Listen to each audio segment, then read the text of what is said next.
안녕하세요. 반갑습니다. 또 많이 오셨습니다.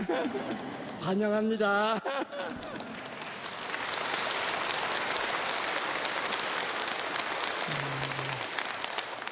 오늘도 평화 방송을 시청하는 모든 사람들에게 우리가 함께 박수를 보내볼까요?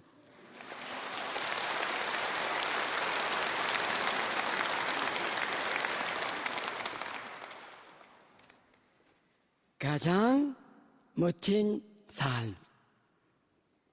꿈은 이루어진다. 우리가 평상시에 꿈을 많이 꾸죠? 이 자리에 계신 우리 영대 자매님들 무슨 꿈을 안고 사시는지요? 꿈이라는 게 현실과 다르지 않겠습니까? 꿈이라는 게 엉뚱한 것이라고 말할 수가 있겠습니다만은 잘 때 꿈을 꿀 수가 있고요. 그리고 평상시에 모르는 사이에 자기가 바라는 것, 희망하는 것, 기대하는 것 꿈이라고 그러지 않아요? 나의 꿈, 미래의 꿈이라고 말하기도 합니다. 그럼 이 자리에 계신 분들이 무슨 꿈을 안고 계시는지 혹시 그것이 아닐까요? 건강, 몸이 안 좋으신 분들이 우선 건강 꿈을 많이 꾸실 거예요. 맞죠? 몸도 마음도 건강하고 싶죠? 혹시 그 꿈을 꾸시지 않을까요? 평화의 꿈. 특히 오름이 많으신 분들은 평화의 꿈을 많이 꿉니다. 혹시 억눌린 분들은 이런 꿈을 꾸시지 않으실까요? 자유. 그리고 어려움이 있을 때는 누구든지 이런 꿈을 꾸죠. 기쁨. 이런 것도 꿈을 꾸죠. 생명. 그리고 누구든지 이런 꿈을 꾸죠. 맞죠? 사랑. 그리고 누구든지 이런 꿈을 꾸죠. 행복. 그래서 이 자리에서 여러 가지 꿈이 있기 때문에 제가 주제를 정하면서 멋이라고 불렀습니다. 멋지게 사는 삶. 가장 멋지게 사는 삶. 멋이라는 말은 이 모든 것을 포함한 것이 아니겠는가 싶어서 그렇게 제목을 정한 것이었습니다. 자, 오늘은 마지막 시간이기 때문에 이런 순서로 말씀드릴까 합니다. 우선 꿈이 이루어진다. 이런 것에 대해서 함께 생각을 해보고요. 그 다음 예수님께서 당신의 사랑에 관하여 두 가지 계명이라고 말씀하셨지 않아요? 하느님을, 아버지를, 나를 사랑하라. 그리고 이웃을 사랑하라. 그러면 둘째로 오늘 말씀드리고자 하는 것은 내 나름대로 하느님의 사랑을 받고 내가 하느님을 사랑한다. 하느님을 사랑하는 것에 대해서 둘째로 말씀드리고, 그리고 셋째로 이웃을 사랑한다.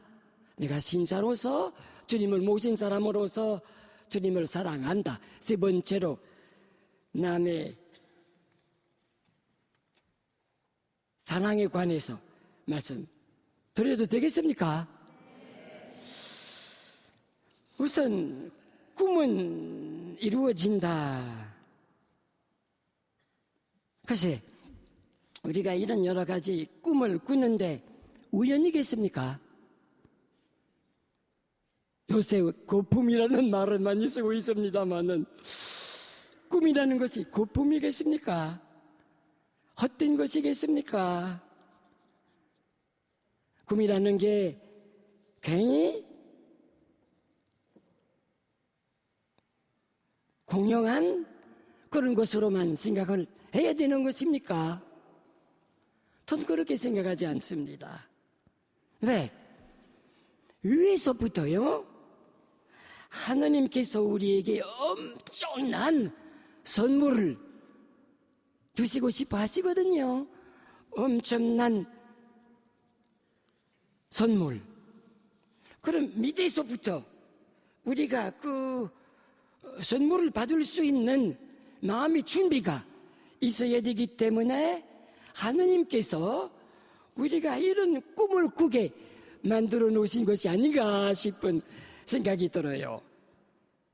사실 하느님께서 주시는 선물이 우리가 꿈을 꿀 수 있는 것보다 더 많지 않겠습니까?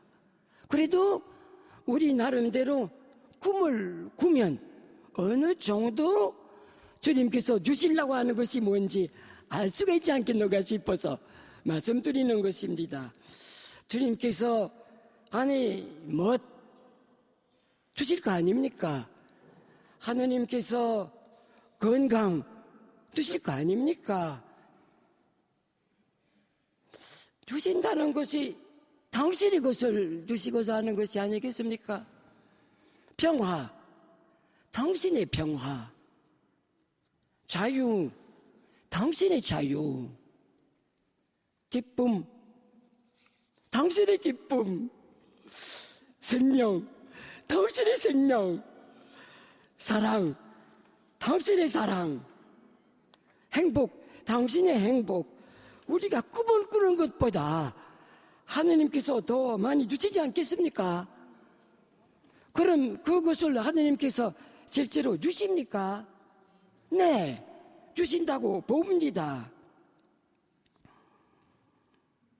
이 세상살이를 살고 있으면서 하느님께서 그 엄청난 성물을 주시는 일부를 이미 우리 맛봅니다.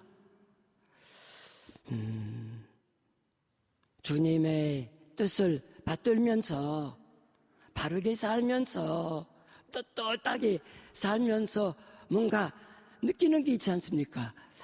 묘한 기쁨, 묘한 자유, 묘한 평화, 이런 것들을 우리가 느끼지 않아요. 성경 말씀이 그것이 첫 열매라고 설명을 합니다.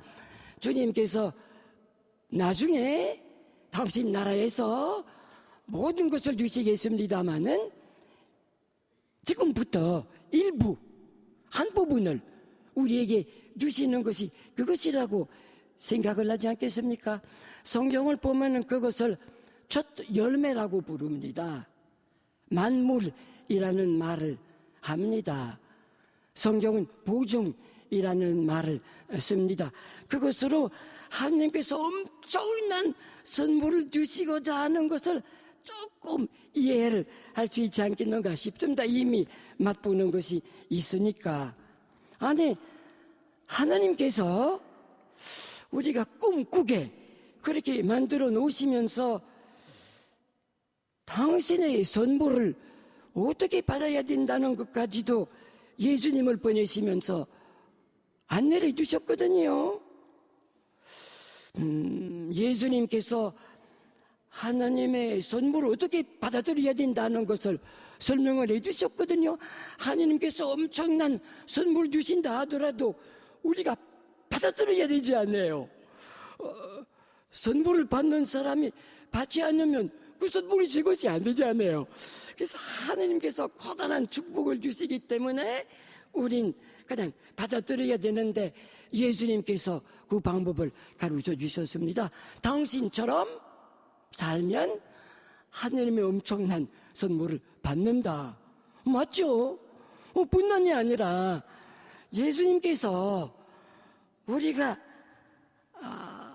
당신의 뜻을 받아들이기가 어렵기 때문에 당신의 힘, 우리가 당신의 선물을 다 받을 수 있는 그런 충분한 능력을 주신단 말입니다. 제가 이 성경 말씀은 공동 번역해서 읽어드리겠습니다. 좀 더 이해를 하기 쉽게 되어 있기 때문입니다. 필리피서에 나와 있는 바오로 사도의 말씀입니다. 여러분 안에 계셔서 여러분에게 당신의 뜻에 맞는 일을 하고자 하는 마음을 일으켜 주시고 그 일을 할 힘을 주시는 분은 하느님이십니다. 꿈을 꾸면서 좋은 일을 하고 싶은 그런 것도 주님의 축복이고, 꿈을 이루기 위해서 애쓰는 그것도 주님의 힘입니다. 그런 설명이거든요. 하느님께서 위에서 주시는 것과 밑에서 우리가 받아들일 수 있는 그 모든 것을 주시기 때문에 참 우리 주님의 하느님의 선물을 받기가 쉽습니다. 예수님 말씀, 하느님을 사랑하라, 나를 사랑하라, 그리고 이웃을 사랑하라. 그러면 이제 순서대로 이 두 가지를 생각하도록 합시다. 사랑에 관해서 다시 말씀드리기 되기 때문에 이 세 가지 사랑에 관해서 이미 말씀드린 바가 있습니다만은 다시 아마 보셔야 될 것 같습니다. 이런 사랑이 있습니다. 그것이 남녀, 성에 관한 사랑입니다. 그리고 이런 사랑이 있습니다. 정입니다. 마음이 간다는 것을 말하는 것입니다. 이끌어주는 것을 말하는 것입니다. 그리고 예수님의 사랑이 있습니다. 예수님의 사랑은 분명 이런 사랑과 저런 사랑과 다릅니다. 예수님의 특수한 사랑이라고 생각을 해봅니다. 그러면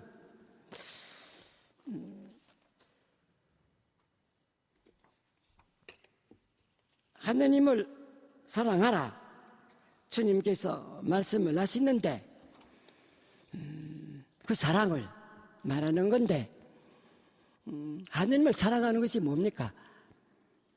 하나님의 뜻을 받아들이고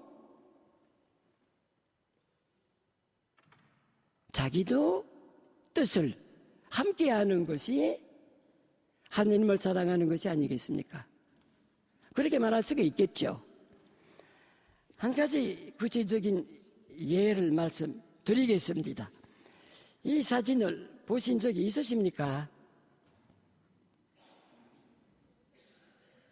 누군지 아시는 분이 계십니까? 전혀 없으십니까? 이 사람이 금년 1월 9일에 그러니까 지금으로부터 한 석 달 정도 됐는데 로마에서 시복식이 있었습니다. 새로운 복자로 공경하게 되는 사람입니다. 그 사람은 젊은 나이에 18살에 세상을 떠났습니다. 이태리 사람이에요. 본래 이름이 글라라 바다노라고 부릅니다마는 흔히 보꼬라리 운동을 했던 사람이기 때문에 거기서 붙인 별명이 있습니다. 클라라 루체라고 불렀습니다. 클라라라는 말이 밝다는 말이고 루체라는 말이 빛을 말하는 것이니까 밝은 빛이라는 그런 별명을 붙인 젊은 사람입니다. 보꼬라리 운동이라는 것이 우리 전주교에서 신심운동 중에 하나예요. 그러나 전주교에서 뿐만이 아니라 다른 교회에서도 다른 종교를 믿는 사람도 그 운동을 함께 하는 경우가 많이 있습니다. 보꼬라리 운동에서 하나님을 어떻게 사랑하느냐 이렇게 이야기를 합니다. 예수님께서 원하시면 나도 원합니다. 그것이 하느님을 사랑하는 것이라고 설명을 합니다. 하나님의 뜻을 받아들이는 것이고 함께 하는 것이 아니겠습니까? 예수님께서 원하시면 나도 원한다.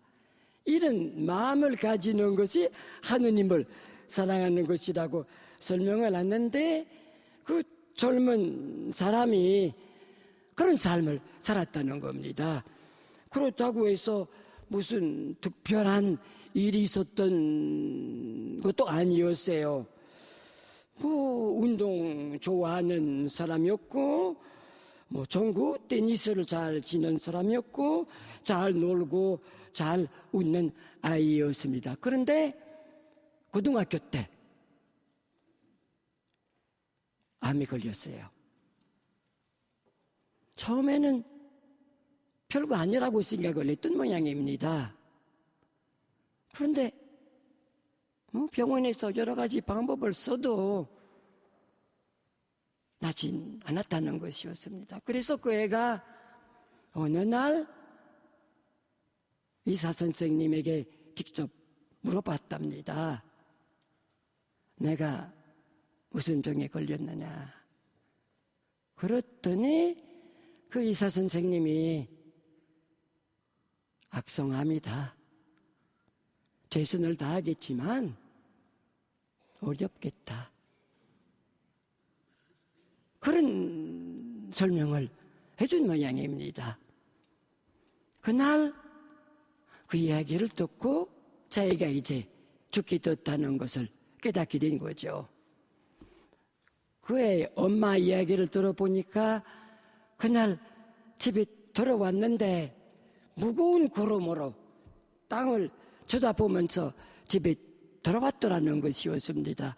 그래서 엄마가 물어봤어요. 어떠냐? 그의 대답은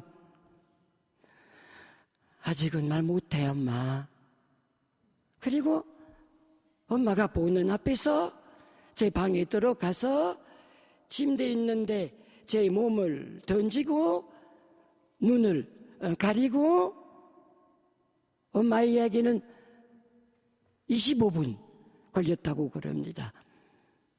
꼼짝하지 않고 소리를 내지 않고 울지도 않고 그냥 가만히 있었더라고 그래요. 엄마도 뒤에 서서 25분 동안 가만히 있었죠. 제 딸이 어려운 순환을 당하고 있었더라는 것을 엄마가 짐작을 했었거든요. 겟세마니에서 예수님께서 죽음을 받아들인 그와 같은 그런 시련이라고 생각을 했기 때문에 감히 말을 못 붙였죠. 그런데 25분 지난 다음에 그 애가 일어서고 엄마 보고 미소를 짓고 이제 되었네요. 예수님께서 원하시면 나도 원한다. 주님께서 내가 죽기를 원하시면 나도 원한다. 그 각오를 했더라는 것이었습니다. 그 다음에 몇 달 동안 계속 아팠습니다마는 결국 세상을 떠나고 말았습니다.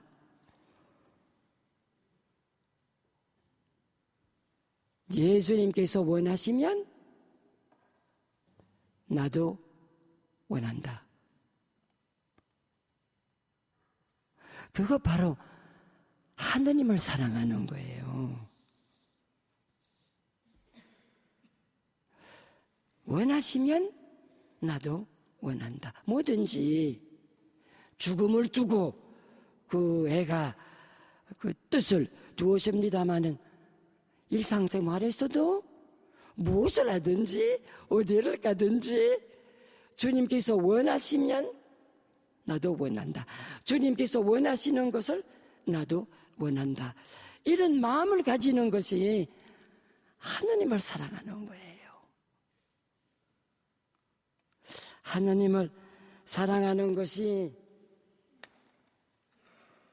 이런 사랑과는 다릅니다. 이런 사랑이면 죽음을 앞두고 일상 사랑을 말하는 건데, 내가 죽겠다고 그러면은 사람이 그렇지 않아요. 우리도 만일 오늘 죽겠다고 그러면은 그런 느낌 느낄 거 아니에요. 거부를 하고 싶어 할 거 아니에요. 심한 거부, 실망, 절망, 반항, 항의, 그럴 수가 있느냐. 신자라고 그러면 이렇게 생각할 수도 있겠어요. 하느님께서 사랑이시다면 내 병을 고쳐야지. 하느님께서 안 계시는가 보다. 사랑이 아니신가 보다. 이런 생각을 갖기 쉬운데 그 외의 그 사랑은 그건 아니에요. 이것입니다. 예수님께서 보여주신 똑같은 마음을 가지는 거예요. 죽음을 원하시면 나도 원한다. 이런 일 저런 일 원하시면 나도 원한다. 고통을 주시더라도 주님께서 원하시면 원한다. 뭐든지 원하시는 대로 한다. 그것이 근본적인 우리 선택이 아니겠습니까? 예수님께서 가르쳐 주신 하느님의 사랑, 하느님을 사랑하라는 말씀이 그거죠. 자주 말씀하셨지 않아요? 내가 아버지께서 원하시는 것은 뭐든지 그 뜻대로 한다고.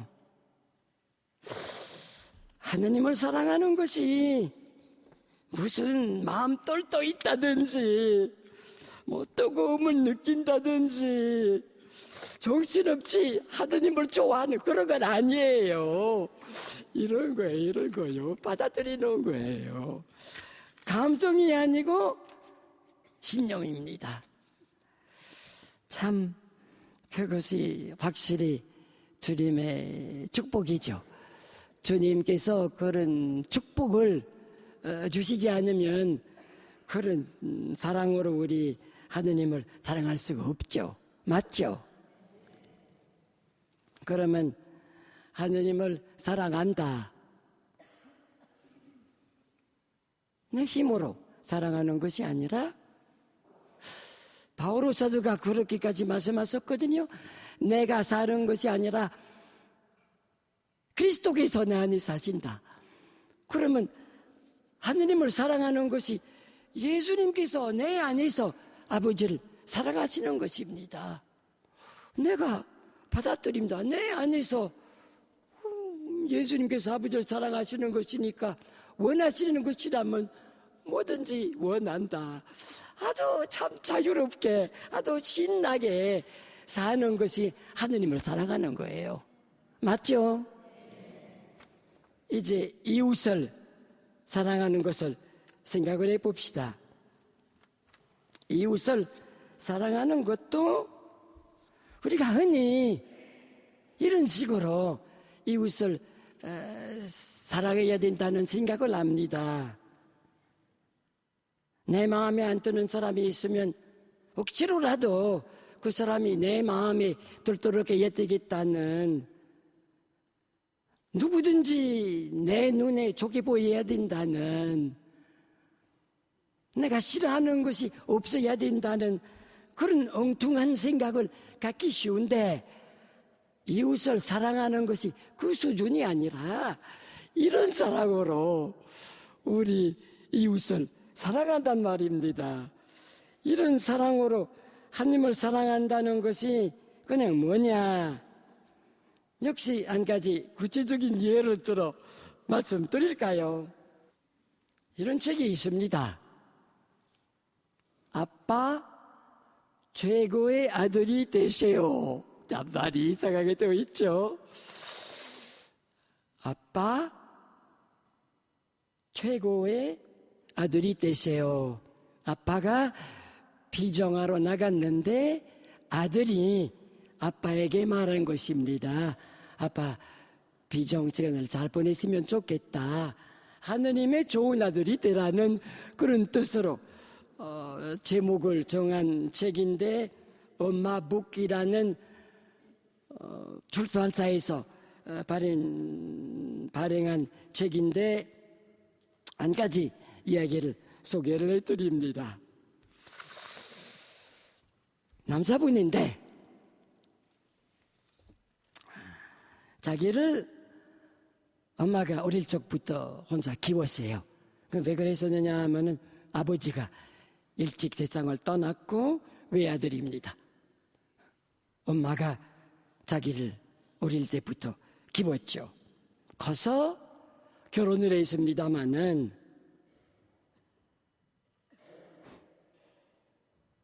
계속 자기가 엄마를 돌봐주지 않으면 안 되게 된 모양입니다. 그런데 고부간이라고 그러죠. 엄마하고 며느리하고의 그 갈등이 있을 수밖에 없었지 않습니까? 자기는 어머니를 못 쓰게 되고, 그리고 가정생활을 해야 되기 때문에 엄마의 생각은 며느리에게 아들을 빼앗겼다, 이런 생각을 가졌을 거 아닙니까? 예를 들어서 한 번 세 사람이 성당 갔는데 남자분이 먼저 집을 나갔더니 얼른 엄마가 우산을 들고 자기하고 아들하고 밝히고 이제 성당 가는 거예요. 남자분의 기분으로는 엄마가 너무 푸드니까 좀 어색하거든요. 그래서 좀 고리를 둘라고 그럼 날수록 엄마가 더욱더 이렇게 그냥 바짝 그냥 그러겠더라는 것이었는데, 그리고 그 아내가 뒤에서 다른 우산을 들고 따라오는 것이었습니다. 참 안 됐다고 생각을 했었거든요. 그래도 엄마니까 기분 맞춰줘야 되겠다고, 그러니까 이런 사랑을 줘야 되겠다고 생각을 했어요. 불쌍한 엄마니까. 그럼 어떻게 했었느냐 하면은 아내 모르게 용돈을 주었단 말입니다. 그런데 어느 날 그 엄마가 며느리에게 내 아들이 나를 얼마나 사랑하는지 아느냐고 돈을 준다고 그 며느리에게 자랑을 했더라는 거예요. 그 남자분의 입장이 곤란할 거 아니에요. 몰래 돈을 주었고 이게 들켰고, 그래서 이게 도대체 더 이상 그런 사랑으로 엄마를 사랑할 수가 없겠다. 엄마를 동정하는 그런 식으로 말고 예수님 같은 그런 사랑을 베풀어야 되겠다고 남자분이 결정을 했어요. 그럼 어떻게 했었느냐 하면은 엄마가 용돈 달라고 할 때 거절했어요. 며느리한테 타라고. 딱 엄마를 가슴 아프게 그냥 분명하게 그 말을 했더라는 거예요. 엄마는 얼마나 섭섭했겠습니까? 그런데 아들이 한 번 말하면 그만이거든요. 그래서 그 엄마가 어쩔 수 없이 며느리를 가까이 하자면 안 되게 되었습니다. 며느리에게 좋게 보여야 욕도 덜 탈 거 아닙니까? 그래서 좋게 보이기 위해서 아주 좋게 얘기를 하고, 내려 돈 달라고. 근데 며느리가 돈을 아주 잘 줬어요. 그러다 보니까 조금씩 엄마의 마음이 변한 모양입니다. 우리 며느리가 그렇게 나쁘지 않은 모양이다. 예를 들어서 그때까지는 며느리에게 엄마가 좋아하는 참외, 엄마가 좋아하는 참외를 종종 사다 주었더랍니다. 그리고 그 엄마가 참외를 좋아하기 때문에 혼자 다 먹어버렸대요. 그런데 며느리가 괜찮게 해주니까 참외를 먹다가 너도 먹으라고. 며느리에게 참외 일부를 이렇게 주었고, 차차 어떻게 그냥 둘이 다 가까워졌습니다.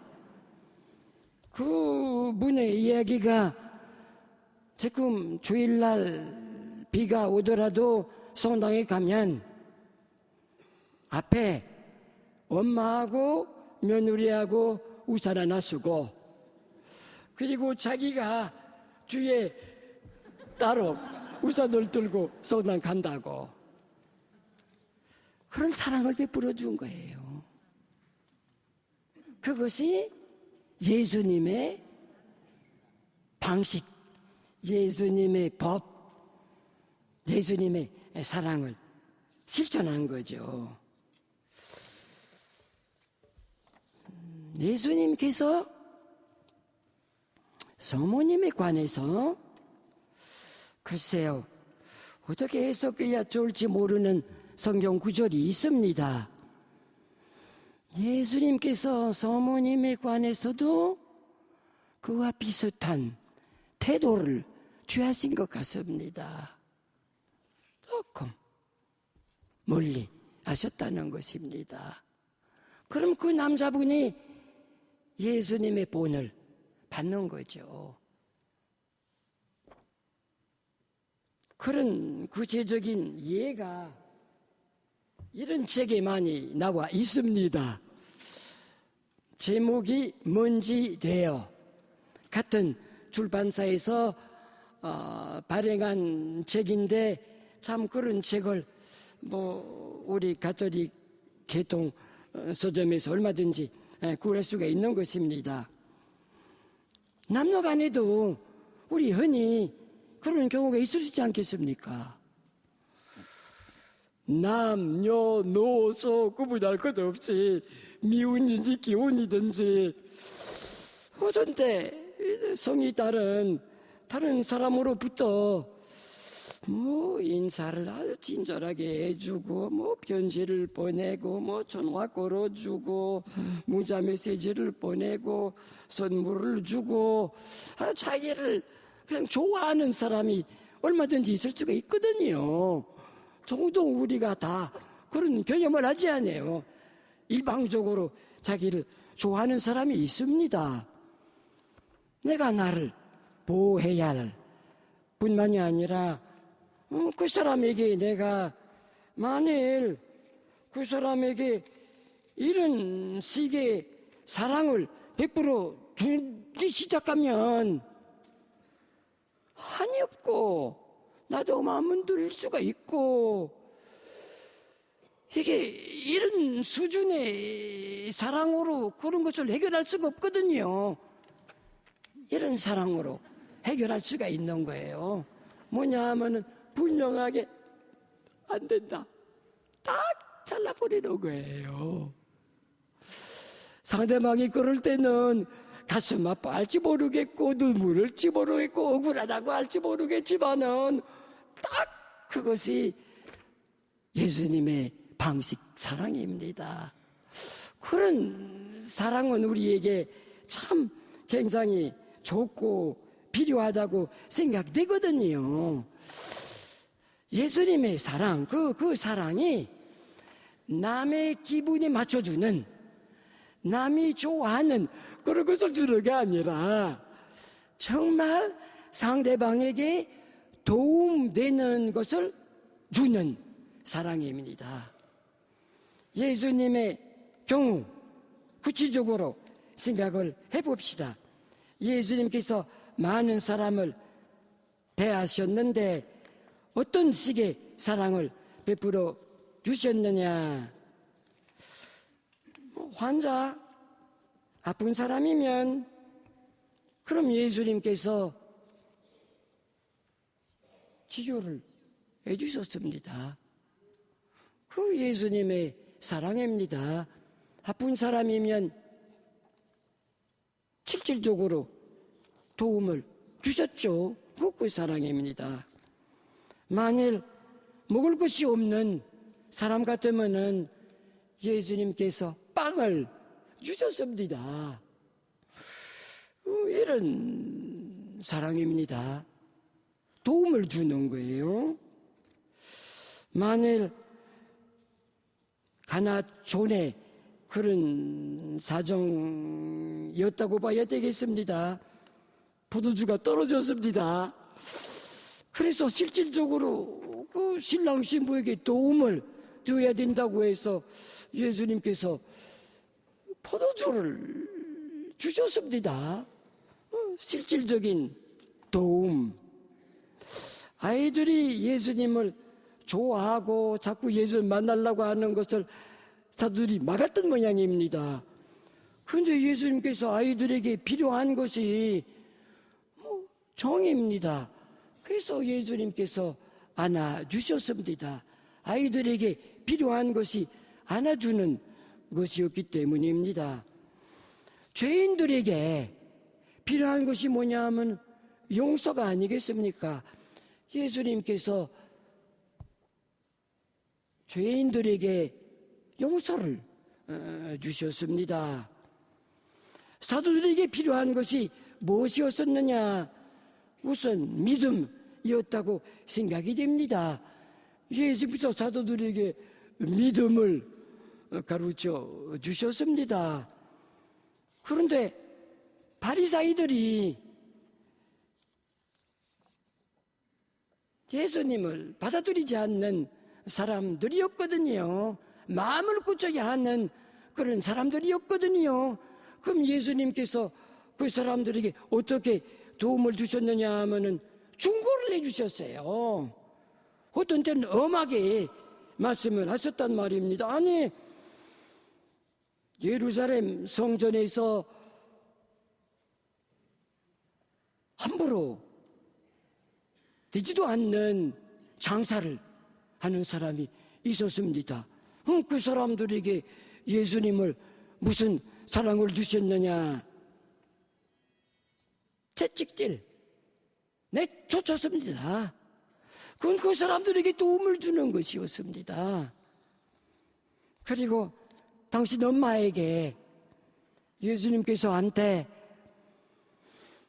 꼬리를 두신 모양입니다.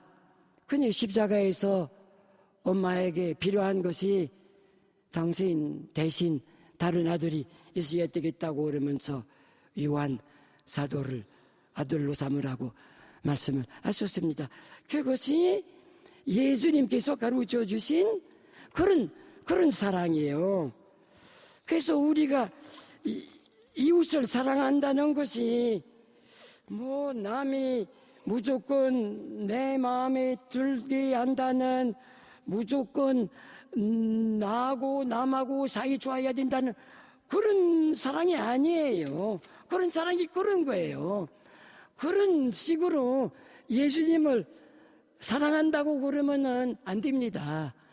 그런 식으로 이웃을 사랑하려면 안 됩니다. 그런 식으로 우리가 예수님의 식으로 이웃을 사랑한단 말입니다.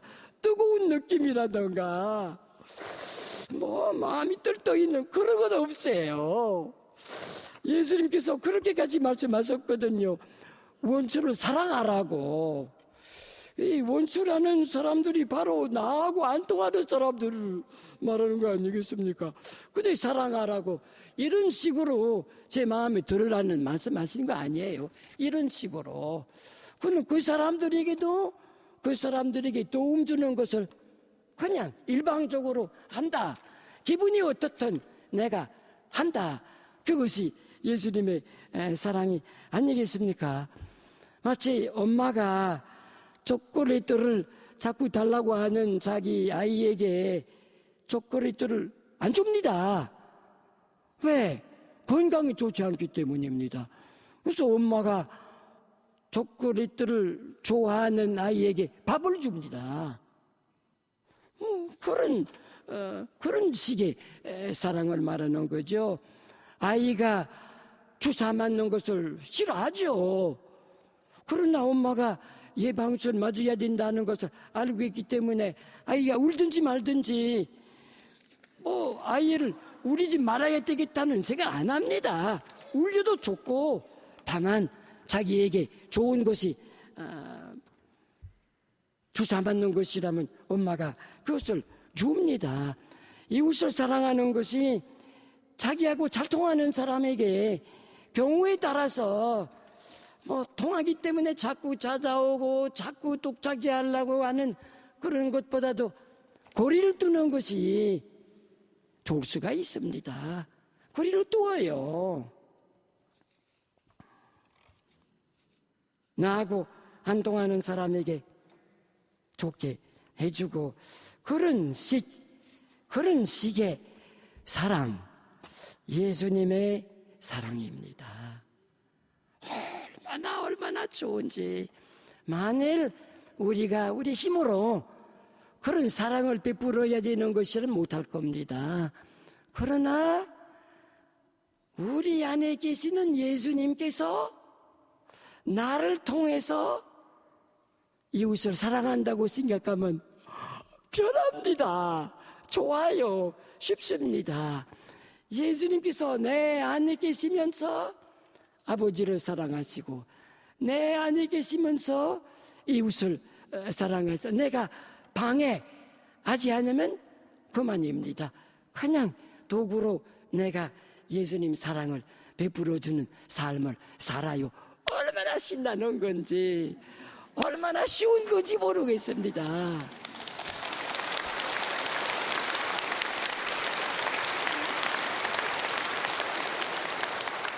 자, 4번에 걸쳐 말씀을 드렸는데 총 결론을 지어야 되겠습니다.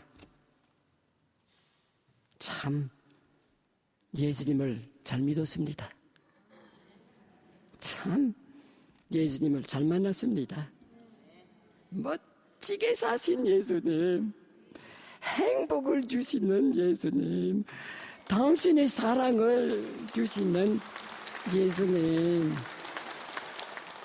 최고를 주시는 예수님, 꿈이 이루어지게 하신 예수님, 뭐라고 감사와 찬미의 기도를 해야 되는 건지, 우리 안에서, 내 안에서 아버지를 사랑하시고 내 안에서 이웃을 사랑하시는 멋진 예수님, 감히 말씀드립니다마는 주님을 선택합니다.